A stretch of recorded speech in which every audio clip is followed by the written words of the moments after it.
फरीसे, तुम पुदीने और सौंफ और जीरा का दसवांश देते हो, अच्छा है जो देते हो, लेकिन और भी काम किया करो। हालेलुया।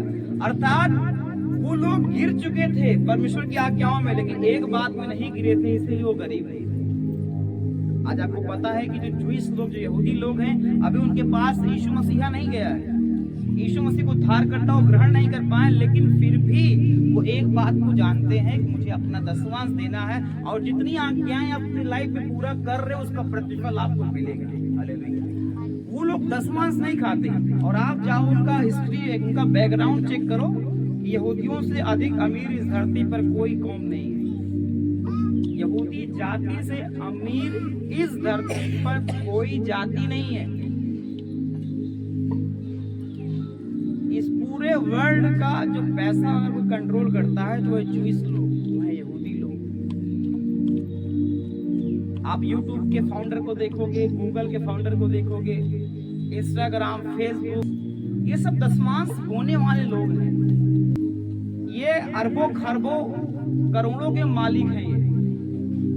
ये इनकी पैसे संपत्ति का कोई हिसाब नहीं है, इतना ज्यादा धनवान लोग हैं। इनके अंदर एक बात कामन है, कुछ भी हो जाए लोग अपना दसवांश निकालते हैं, उनका दसवांश से ही अरबों खरबों में होता है। सोचो उनकी कमाई कितनी होगी, बिलियन ट्रिलियन में होगी उनकी कमाई। हालेलुया। हम आप आज हजारों में रो रहे हैं, लाखों तक नहीं पहुंच पा रहे हैं। उनके लिए तो लाखों कोई गिनती नहीं है। सुबह का नाश्ता भी उससे कहीं महंगा होगा। बोलो यीशु मसीह की। कारण ये है कि हम प्रभु को गरीब समझते हैं, इसलिए हम गरीब हैं, लेकिन जो प्रभु को धनवान समझता है वो आज धनवान है। यीशु मसीह के नाम। जब आप नियम को ब्रेक करोगे तो भले ही आदम परमेश्वर का संतान था, प्रभु ने अपने हाथों से बनाया था, लेकिन जिस दिन नियम को तोड़ा उसने, उसी दिन बाइबल कहती है कि वो उसके अंदर मौत इंटर कर दिया। और वो जो अदम के बाग में राजा के समान रहता था, वो भिखारी के समान धरती पर फेंक दिया गया। जमीन को जोता बोया करेगा और खून पसीने की कमाई खाया करेगा। ये दुख क्यों आ गया, ये तकलीफ क्यों आ गई? इतना हार्ड वर्क करने के बाद भी आप पैसा इकट्ठा क्यों नहीं कर पा रहे हो? इतना मेहनत करने के बाद भी आप घर बना नहीं पा रहे हो, बनाने का प्रयास कर रहे हो, आप सफल हो नहीं पा रहे हो। कारण यह है कि नियम कहीं न कहीं आप तोड़ रहे हो। वो श्राप आज भी काम कर रहा है आपकी लाइफ में, क्योंकि आपने उस बात को पूरा ही नहीं किया जो प्रभु ने आपको धन के विषय में बोला है। हालेलुया। बोलो यीशु मसीह की। हालेलुया।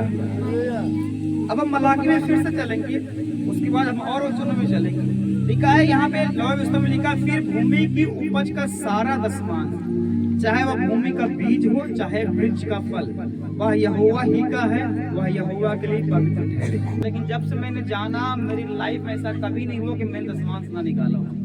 आज भी अगर मेरे पास 10 रुपए आता, मैं कहीं से होके आता हूँ, दसवांश पहले निकलता है, उसके बाद वो साइड में जाता है। हालेलुया।